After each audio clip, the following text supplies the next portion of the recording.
In the vast expanse of the Pacific Ocean during the darkest days of World War II, a strange and deadly dance unfolded in the skies above the blood-soaked islands and endless blue waters. Japanese fighter pilots, veterans of countless battles who had once ruled these skies with absolute confidence, found themselves facing an opponent unlike anything they had ever encountered. They laughed at first, these seasoned warriors of the rising sun, when they saw the odd-looking American fighter with its bent wings approaching from the distance. The aircraft seemed ungainly, almost comical in its appearance, like a bird that had been designed by someone who had never quite understood how wings were supposed to work. The Japanese aces, men who had shot down dozens of enemy planes and survived the brutal air battles over China, the Philippines, and the Solomon Islands, felt a familiar sense of superiority wash over them as they prepared to engage this strange new adversary. But their laughter died in their throats when they tried to escape, when they pushed their nimble Zeros to maximum speed, and looked back only to see that peculiar silhouette growing larger and larger in their mirrors. The bent-winged devil was gaining on them, impossibly fast, closing the distance with a speed that defied everything they knew about aerial combat. In those terrifying moments, as cannon shells began to tear through their cockpits and wings, the Japanese pilots realized they were no longer the hunters. They had become the prey, and there was nowhere left to run.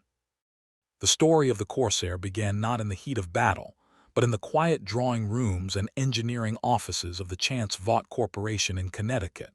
where brilliant minds worked desperately to create a fighter that could turn the tide of a war that America was losing badly in the early days.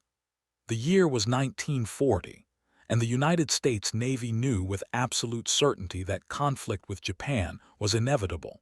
even if the politicians in Washington still hoped for peace. Naval aviators and strategists understood that the fighters currently in service would be completely outmatched by the Japanese aircraft they would face, particularly the legendary Zero fighter that was already dominating the skies over China with its incredible agility and range. The Navy issued a demanding requirement to American aircraft manufacturers, calling for a single-seat fighter that could achieve a speed of at least 400 miles per hour, carry heavy armament, and operate from aircraft carriers in the middle of the ocean.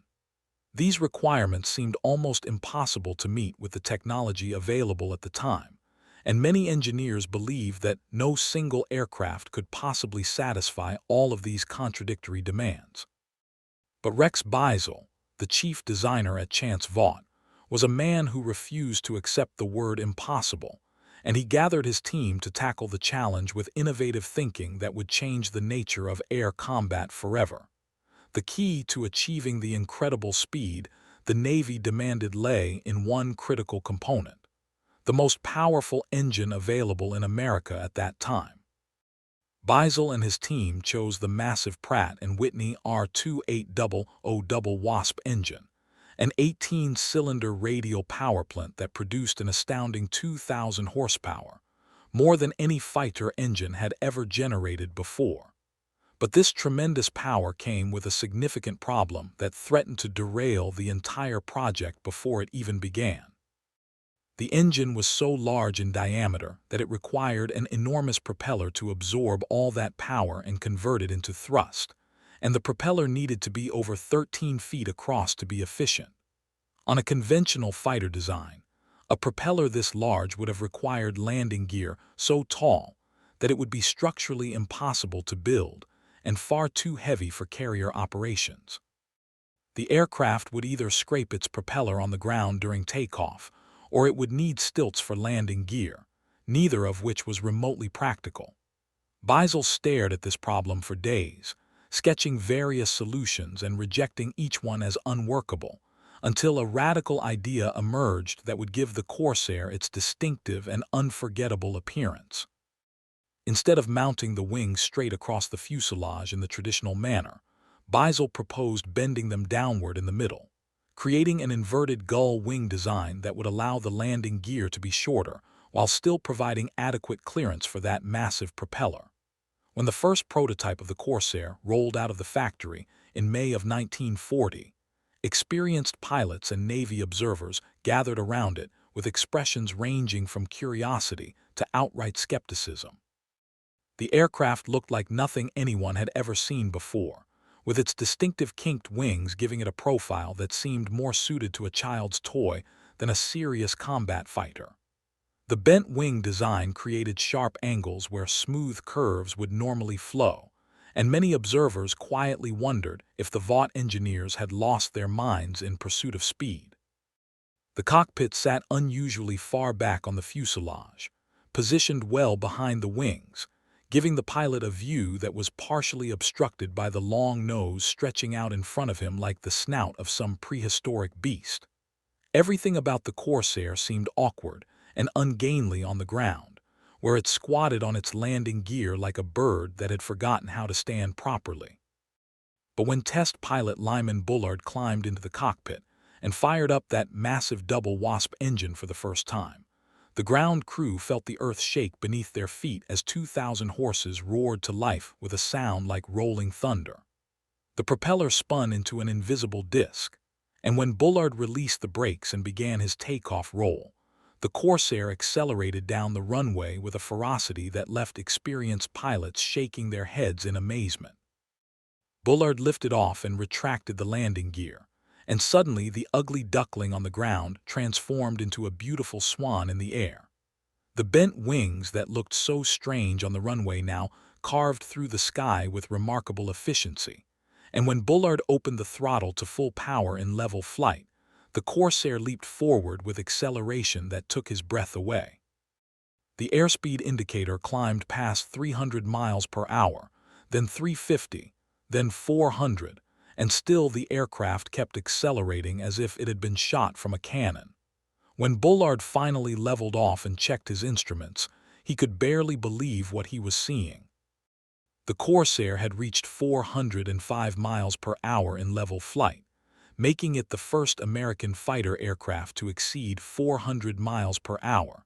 and it had done so almost effortlessly, as if it were merely warming up for something even more impressive. Bullard put the aircraft through a series of test maneuvers, rolling and turning and diving, and he discovered that despite its awkward appearance, the Corsair handled beautifully at high speeds, with controls that remained responsive and precise, even when the airframe was pushing the boundaries of what was thought possible. When he landed and shut down the engine, Bullard climbed out of the cockpit with a huge grin on his face and told the gathered engineers and Navy representatives that they had created something truly special, a fighter that would dominate any opponent it faced in combat. The Navy was thrilled with the Corsair's performance in the air, but their enthusiasm quickly turned to concern when they began testing the aircraft for carrier operations, which would prove to be far more challenging than anyone had anticipated.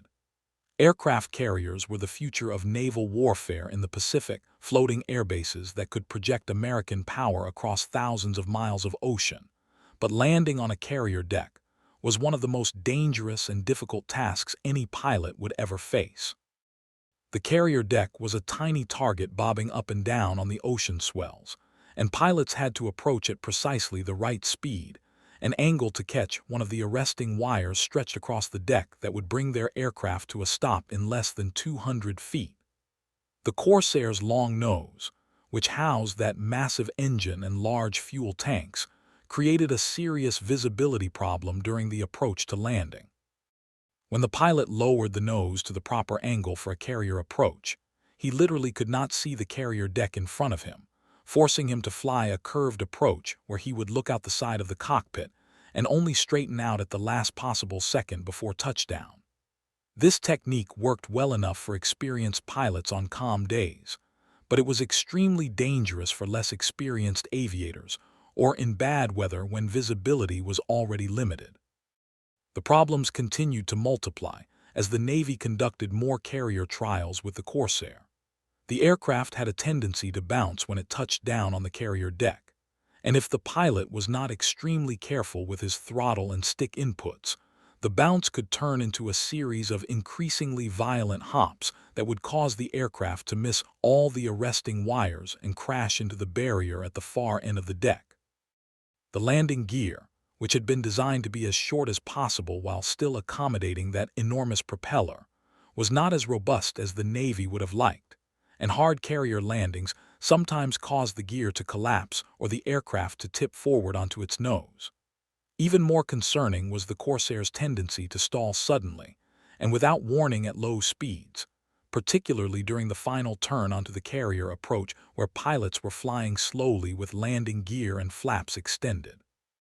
When the Corsair stalled in this configuration, one wing would often drop sharply, sending the aircraft into a spin that was nearly impossible to recover from at low altitude. Navy pilots began referring to the Corsair by a variety of unflattering nicknames, including the Ensign Eliminator and the Bent Wing Widowmaker, names that reflected their genuine fear of trying to land this powerful but temperamental aircraft on a pitching carrier deck in the middle of the ocean. While the Navy wrestled with the Corsair's carrier landing problems and seriously considered canceling the entire program, the United States Marine Corps saw an opportunity that would change the course of the Pacific War. The Marines operated differently than the Navy, flying their fighters from land bases on islands rather than from carriers at sea,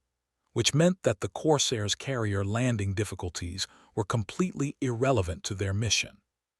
What mattered to the Marines was combat performance, and the Corsair offered speed and firepower that far exceeded anything else available to American forces in the Pacific theater. Marine Corps leadership made the bold decision to adopt the Corsair as their primary fighter, even though the aircraft had been rejected by the Navy for carrier operations, and they began equipping their squadrons with the Bent Wing Fighter in late 1942. The Marines developed specialized training programs to help pilots master the Corsair's quirks and characteristics, teaching them how to handle the aircraft's powerful engine and how to avoid the low-speed stalls that had claimed the lives of so many Navy pilots. Marine aviators quickly fell in love with the Corsair despite its reputation, recognizing that they had been given a weapon that could outperform anything the Japanese could put in the air. The Corsair's armament was absolutely devastating, far exceeding anything mounted on previous American fighters. Early models carried 650 caliber Browning machine guns, 3 in each wing, with enough ammunition for sustained combat. Later versions would add the capability to carry bombs and rockets under the wings, transforming the Corsair from a pure fighter into a fighter-bomber that could attack ground targets with tremendous force. The 50 caliber machine guns were positioned far out in the wings, which meant their bullets converged at a point several hundred feet in front of the aircraft, creating a cone of fire that could shred an enemy aircraft in seconds. Marine pilots who had previously flown fighters with smaller guns could barely believe the destructive power they now had at their fingertips. A 1-second burst from all 6 guns would send roughly 60 bullets screaming downrange, and when those bullets struck home, enemy aircraft would literally disintegrate in mid-air, torn apart by the sheer volume of fire. The Corsair also had the ability to absorb tremendous damage and still bring its pilot home safely, thanks to rugged construction that incorporated armor plating around the cockpit and self-sealing fuel tanks that would not explode when hit by enemy fire. Marine pilots began to trust the Corsair with their lives, knowing that the big fighter would protect them and give them every possible advantage in combat. The Corsair entered combat for the first time on February 13, 1943, when Marine Fighting Squadron 124, known as the Buccaneers, flew their Bent Wing fighters from Henderson Field on Guadalcanal to intercept a Japanese bomber formation attacking Allied shipping. The young Marine pilots were nervous as they climbed into their Corsairs that morning, knowing that they would soon face the legendary Japanese Zero fighters that had dominated the Pacific skies for more than a year. American pilots had learned to respect the Zero through bitter experience, understanding that the Japanese fighter could outturn and outclimb almost anything the Allies could field, and that Japanese pilots were skilled and aggressive opponents who showed no mercy in combat. But the Marines also knew that they had an advantage their predecessors had lacked, an advantage that sat beneath them in the form of 18 cylinders and 2,000 horsepower waiting to be unleashed. As the Corsairs climbed through the tropical clouds over the Solomon Islands, the pilots could feel the raw power of their aircraft, the way it surged forward with every application of throttle, the way it responded crisply to every control input despite weighing nearly 9,000 pounds fully loaded. The Japanese formation appeared right where intelligence had predicted. A group of twin-engine bombers escorted by Zero fighters flying in the distinctive three-plane formations that Japanese pilots preferred. The Marine squadron leader called out the targets and led his Corsairs into a diving attack, using the superior speed and altitude advantage to build up tremendous velocity before engaging the enemy. The Zeros reacted instantly, breaking formation and turning hard to meet the American attack. And for a moment it looked like the battle would develop into the kind of swirling dogfight where the Zero's superior maneuverability would give the Japanese pilots the advantage. But the Marine pilots had been trained specifically to avoid turning fights with Zeros, and instead of accepting the Japanese challenge to dogfight, they maintained their speed and made slashing diving attacks, firing quick bursts, and then using their superior speed to zoom back up to altitude before the Zeros could bring their guns to bear. The Japanese pilots were confused by these hit-and-run tactics, accustomed to American fighters that would stay and fight in turning engagements where Japanese skill and aircraft agility would eventually win the day. The Corsairs were different, refusing to play by the rules that had governed air combat in the Pacific for the previous year, and the Japanese pilots found themselves frustrated and unable to draw their opponents into the kind of close-quarters combat where they held the advantage. During that first combat mission, and the dozens that followed in the early months of 1943, Japanese pilots began to notice something deeply troubling about the new American fighter with the bent wings. Whenever a Zero pilot found himself in a dangerous position, being pursued by a Corsair or outnumbered by American fighters, the standard Japanese tactic was to push the throttle forward and attempt to escape by climbing away at high speed. This tactic had worked perfectly against the earlier American fighters like the Wildcat and the Buffalo, which simply could not keep up with a Zero in a high-speed climb and would fall behind, allowing the Japanese pilot to escape and live to fight another day. But when Zero pilots tried this same maneuver against the Corsairs, they discovered to their horror that the American fighters actually got faster and closer during the escape attempt, chasing them down like a hawk pursuing a sparrow. The Zero, which had seemed so fast and capable against earlier opposition, was suddenly revealed to be significantly slower than the Corsair in level flight and in climbing flight, unable to escape no matter how desperately the Japanese pilot pushed his aircraft to maximum performance. The psychological impact of this discovery cannot be overstated, as Japanese pilots who had grown accustomed to controlling the terms of engagement suddenly found themselves trapped, unable to break off combat when the situation turned against them. The Corsair's speed advantage came from multiple factors working together in harmony. The massive engine produced far more power than the Zero's smaller radial, and the Corsair's streamlined design reduced drag to remarkably low levels, despite the aircraft's size and weight. The bent wing design that looked so strange actually contributed to the aircraft's efficiency, allowing the wings to meet the fuselage at the optimal angle while keeping the landing gear short and light. The Corsair could reach speeds exceeding 450 miles per hour in level flight at altitude, while the Zero topped out at around 350 miles per hour under the same conditions, a speed difference of nearly 100 miles per hour that translated into total domination in combat.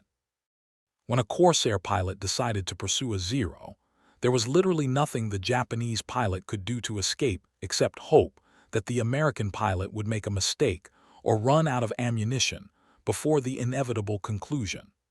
This speed advantage fundamentally changed the nature of air combat in the Pacific, shifting the balance of power decisively in favor of the Americans for the first time since the war began. The Japanese stronghold at Rabaul on the island of New Britain became the testing ground where the Corsair truly proved its superiority, and where Japanese pilots learned the hard way that their previous air superiority had come to a permanent end. Rabaul was the most heavily defended Japanese base in the South Pacific, ringed by anti-aircraft guns, and home to hundreds of Japanese aircraft, including the newest and best fighters Japan could produce. American strategists knew that neutralizing Rabaul was essential to the Allied advance through the Pacific, but attacking such a well-defended target required fighters that could not only survive the intense Japanese opposition, but could actually dominate the combat and protect the American bombers striking the base. Marine Corsair squadrons were assigned the mission of escorting bombing raids against Rabaul, flying hundreds of miles over open ocean to reach the target, fighting their way through waves of defending Japanese fighters, protecting the bombers during their attack runs, and then fighting their way back out again while low on fuel and ammunition. These missions were brutally dangerous, pushing pilots and aircraft to their absolute limits, but the Corsairs proved more than equal to the challenge. On one memorable mission in January of 1944, a formation of 50 Japanese fighters rose to intercept a raid on Rabaul, confident that their numbers would overwhelm the small force of Marine Corsairs escorting the bombers. The Japanese pilots had been briefed about the bent-wing American fighters and warned about their speed, but many of the defenders were relatively new pilots who had not yet faced Corsairs in combat and who still believed in the superiority of Japanese training and equipment. The two formations met at 20,000 feet over the harbor, and the sky erupted into a wild melee of twisting, turning aircraft with gunfire and smoke trails filling the air in every direction. The Japanese pilots immediately discovered what their more experienced comrades had already learned through bitter experience. The Corsairs were faster, better armed, and far more rugged than anything they had fought before. When Japanese pilots tried their traditional tactics of tight turning fights, the Marine aviators simply refused to turn with them, instead using speed and altitude to dictate the terms of engagement. When Japanese fighters damaged Corsairs with gunfire, the American aircraft absorbed the hits and kept fighting, while Japanese aircraft that took hits from the Corsairs' 650 caliber guns simply fell apart under the devastating firepower. No discussion of the Corsairs' impact on the Pacific War would be complete without telling the story of Marine Fighting Squadron 214, better known as the Black Sheep Squadron, and their legendary commander Major Gregory "Pappy" Boyington. Boyington was an unusual character in the Marine Corps, a 31-year-old former Flying Tigers pilot who had already fought the Japanese over China before Pearl Harbor, and who had a reputation for being difficult, insubordinate, and absolutely fearless in combat. The Marine Corps had initially relegated Boyington to administrative duties, considering him too old and too much of a troublemaker for combat command. But Boyington pestered his superiors relentlessly until they finally gave him permission to form a new squadron from replacement pilots who had not yet been assigned to existing units. These pilots, many of them fresh from flight training with minimal combat experience, became the Black Sheep, and Boyington transformed them into one of the most effective fighting units in the Pacific theater through aggressive training and his own personal example of fearless leadership. The Black Sheep flew Corsairs exclusively, and Boyington taught his young pilots how to exploit every advantage the aircraft offered while minimizing exposure to its weaknesses. He drilled them constantly on the importance of maintaining speed and altitude advantage, explaining that a Corsair pilot who allowed himself to get slow and low was throwing away the very advantages that made the aircraft superior to Japanese fighters. Boyington led by example, personally flying on nearly every mission, and often placing himself in the most dangerous positions to draw enemy fire away from his less experienced pilots. His tactics were aggressive to the point of recklessness, deliberately provoking Japanese fighters into attacking, so that the rest of his squadron could pounce on them from above, using the Corsairs' speed to execute devastating hit-and-run attacks. The Black Sheep racked up an impressive score of confirmed kills in a very short time, and Boyington himself became one of the top American aces of the war, eventually claiming 28 confirmed aerial victories. But Boyington's luck ran out in January of 1944, when he was shot down over Rabaul during a mission where his Corsair was swarmed by more than a dozen Japanese fighters at once. He survived the shoot-down and was captured by Japanese forces, spending the remainder of the war as a prisoner under brutal conditions. But his legacy and the legend of the Black Sheep Squadron ensured that the Corsair would forever be associated with aggressive, fearless combat tactics. As the war progressed through 1944 and into 1945, Japanese pilots attempted to develop new tactics that would give them some chance of surviving encounters with Corsairs. But every adaptation they tried was ultimately countered by the fundamental performance advantages the American fighter possessed.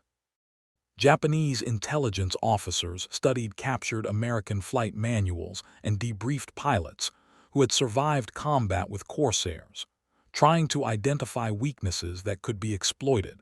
And they did discover a few areas where the Japanese fighters still held advantages. The Zero and later Japanese fighters like the Oscar and the Frank could still outturn the Corsair at low and medium speeds, meaning that if a Japanese pilot could somehow force a Corsair into a slow-speed turning fight, he might be able to get into position for a killing shot. Japanese training emphasized this approach, instructing pilots to try to slow down American fighters by making them turn and burn off their energy, then finishing them off when they became vulnerable. But Marine and Navy Corsair pilots had been trained just as thoroughly to avoid exactly this situation, and they had the discipline to refuse combat on Japanese terms, maintaining their speed advantage no matter how tempting it might be to chase an apparently vulnerable Zero into a turning fight.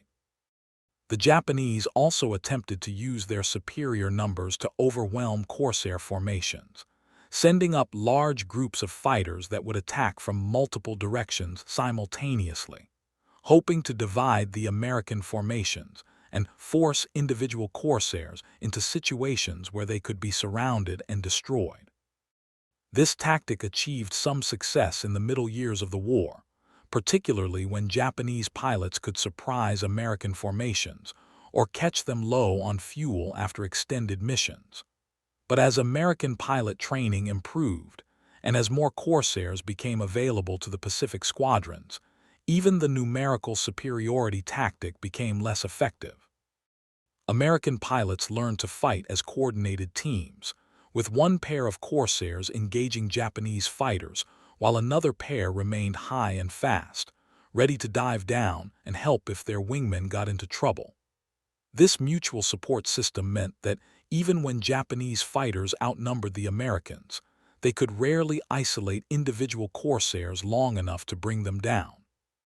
The speed advantage remained the decisive factor, allowing Corsair pilots to break off combat whenever the situation became too dangerous, climbing away to safety faster than any Japanese fighter could follow, then returning to the fight when they had regained the advantage. As Japan's strategic situation became increasingly desperate in late 1944 and early 1945, the Japanese military began employing kamikaze suicide attacks against American naval vessels, sending pilots on one-way missions to crash their aircraft into carriers, battleships, and destroyers in hopes of inflicting catastrophic damage. The kamikaze threat represented a new and terrifying challenge for American forces, because unlike conventional attacks where Japanese pilots would try to survive and return home, kamikaze pilots were willing to fly through any amount of defensive fire to reach their targets, making them extremely difficult to stop. Corsairs played a critical role in defending the American fleet against these suicide attacks, using their speed to intercept incoming kamikazes before they could reach the vulnerable ships below.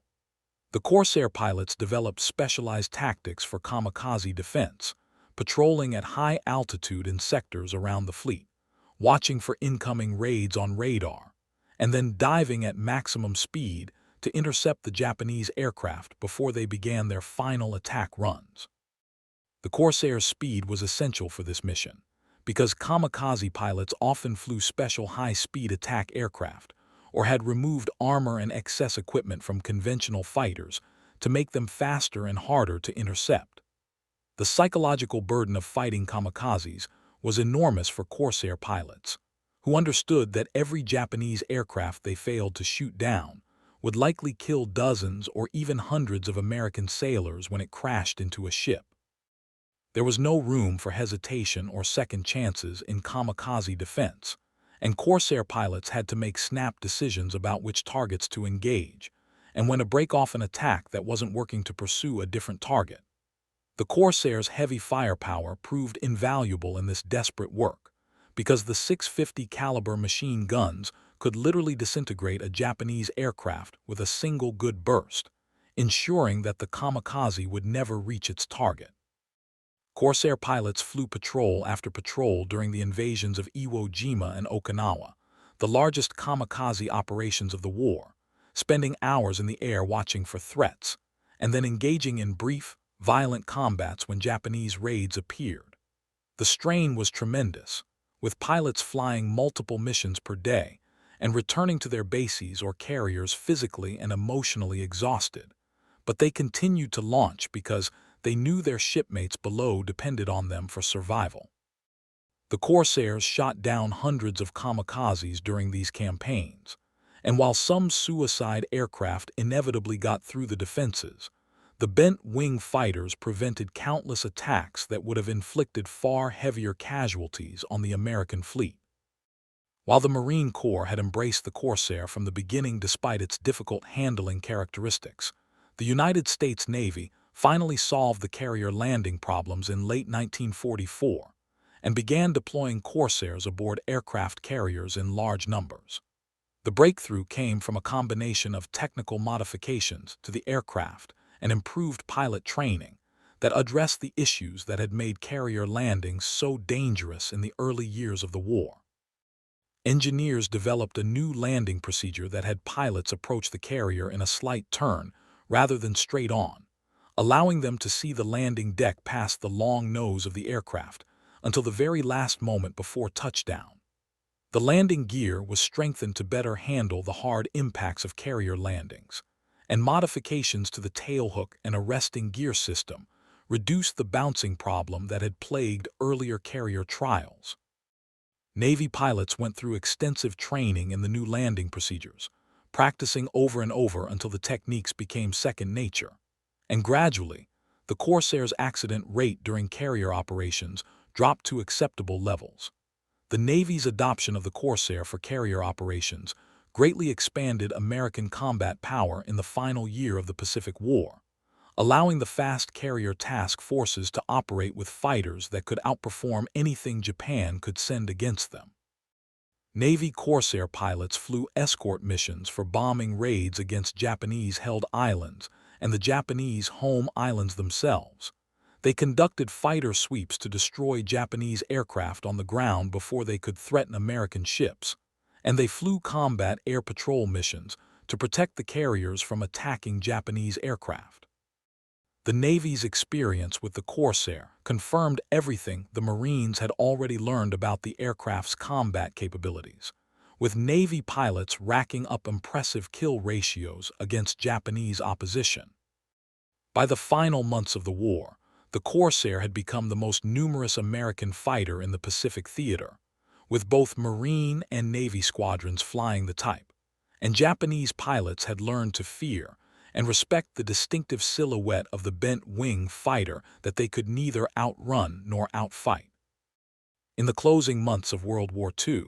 as American forces moved closer to the Japanese home islands and prepared for the invasion that would ultimately prove unnecessary after the atomic bombings, Corsairs dominated the skies over Japan with near-total impunity. Japanese air defenses had been shattered by months of intensive bombing, and by the loss of thousands of experienced pilots who could not be replaced with the poorly trained newcomers graduating from Japanese flight schools. The few Japanese fighters that did manage to get airborne to challenge American raids found themselves hopelessly outmatched by the Corsairs and other American fighters that had benefited from years of combat experience and continuous technical improvements. Corsair pilots flew deep into Japanese airspace, strafing airfields and shooting down any aircraft they encountered, often without facing any effective opposition at all. The psychological impact on the Japanese population was severe, as civilians looked up to see formations of enemy aircraft flying overhead with complete freedom, demonstrating beyond any doubt that Japan had lost control of its own skies. The combat statistics from the final year of the war tell the story of the Corsairs' dominance in stark numerical terms. Corsair pilots achieved an overall kill ratio of better than 11-to-1 against Japanese aircraft, meaning that for every Corsair lost in air combat, Japanese forces lost more than 11 aircraft. Individual Corsair aces had even more impressive records, with some pilots achieving kill ratios exceeding 20-to-1, and several Marines and Navy pilots scoring more than 20 confirmed victories while flying the type.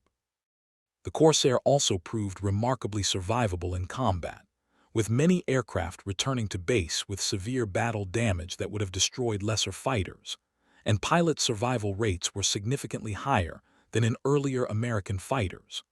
By the time Japan surrendered in August of 1945, Corsairs had shot down more than 2,000 Japanese aircraft in air-to-air combat, while losing fewer than 200 of their own to all causes including accidents and ground fire.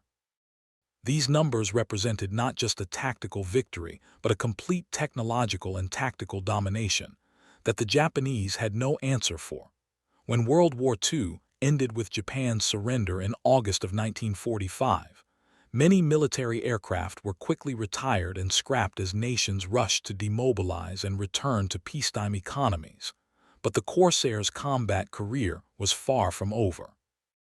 The aircraft continued to serve with distinction in the Korean War, where Corsairs flew thousands of ground attack missions in support of United Nations forces fighting against North Korean and Chinese armies. The Corsair's ability to carry heavy bomb loads and its rugged construction made it ideal for close air support missions, where it would dive through intense anti-aircraft fire to deliver rockets and bombs on enemy positions with devastating accuracy. Corsair pilots in Korea faced different challenges than their World War II predecessors had encountered, including primitive airfields, harsh weather, and the constant threat of ground fire. But the bent-wing fighter proved just as capable in this new conflict as it had been in the Pacific. The Corsair served with American forces in Korea until 1953, and several other nations, including France and Argentina, continued operating Corsairs into the 1960s, making it one of the longest-serving piston-engine fighters in aviation history. The Corsair's impact extended far beyond its impressive combat record to influence the entire trajectory of fighter aircraft design in the post-war era. The lessons learned from the Corsair's development and combat use informed the design of the first generation of jet fighters, particularly the importance of engine power and streamlined aerodynamics in achieving superior performance. The Corsair demonstrated that raw speed and firepower could overcome deficiencies in other areas like maneuverability and visibility,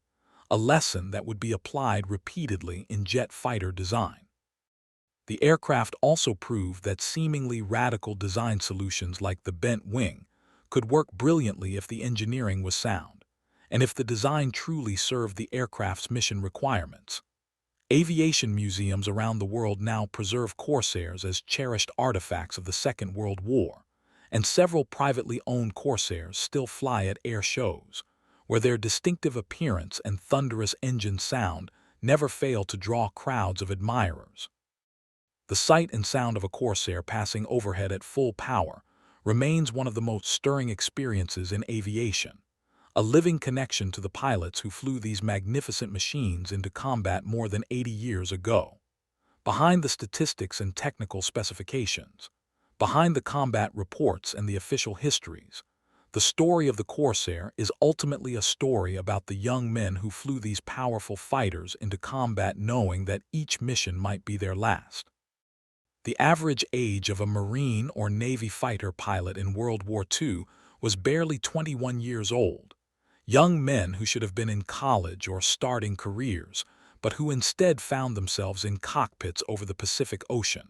thousands of miles from home, fighting a brutal war against a determined enemy. These pilots endured incredible stress and fear, watching friends die in combat, pushing themselves to fly mission after mission despite exhaustion and trauma, and somehow finding the courage to climb back into their Corsairs day after day to face the same dangers again.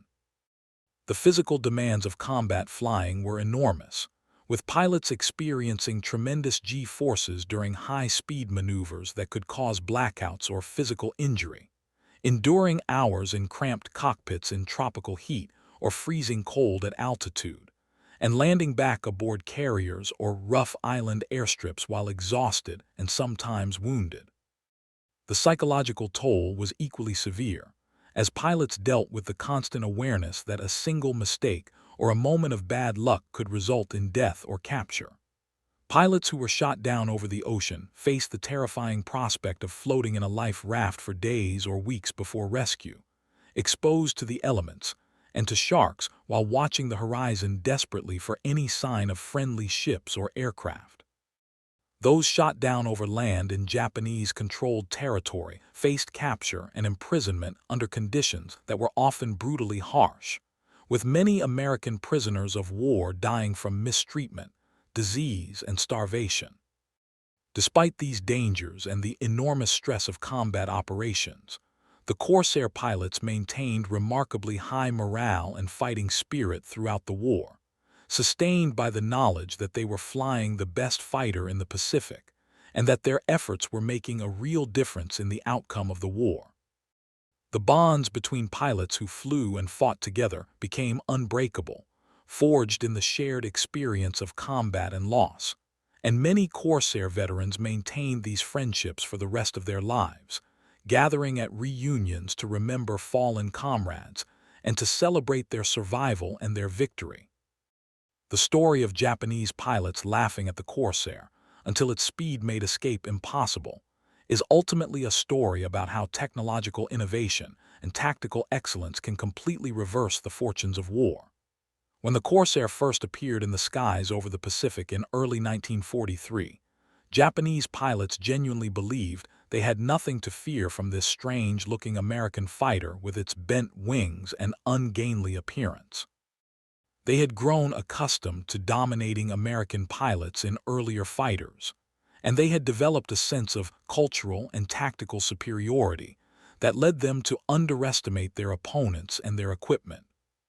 But the laughter died in their throats when they discovered that the Corsair was faster than anything they could field, that it was more heavily armed and armored than their lightweight fighters, and that American pilots had learned to fight in ways that exploited every advantage their aircraft offered while minimizing exposure to Japanese strengths. The psychological impact of this reversal cannot be overstated, as Japanese pilots who had once controlled the terms of engagement suddenly found themselves unable to escape when battles turned against them, trapped by the superior speed of the Corsairs pursuing them, and unable to do anything except accept their fate or eject from their doomed aircraft.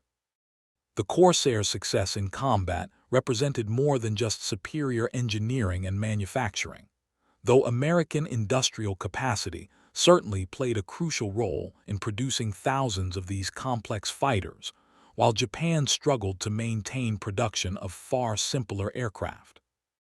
The Corsairs' dominance also reflected superior training that gave American pilots the skills and discipline to use their aircraft effectively, superior tactics that emphasized teamwork and mutual support over individual heroics, and superior logistics that kept the fighters supplied with fuel and ammunition and spare parts, even in the remote islands of the Pacific. The combination of these factors created a system that was greater than the sum of its parts, where each element reinforced the others to produce overwhelming combat effectiveness. The young Marines and Navy pilots who flew Corsairs into combat were not superhuman, and they made mistakes and experienced fear and doubt just like any other warriors. But they had been given a weapon that allowed them to fight with confidence and to dominate an enemy that had previously seemed invincible. The bent-wing fighter that looked so strange on the ground became a symbol of American air power, and a legend that would endure long after the last shots of World War II had faded into history. Today, more than 80 years after the first Corsairs entered combat, the aircraft remains one of the most recognizable and celebrated fighters ever built, a testament to the vision of its designers, the skill of those who built it, and above all to the courage of the pilots who flew it into battle when the outcome of the war hung in the balance and the future of freedom depended on their success.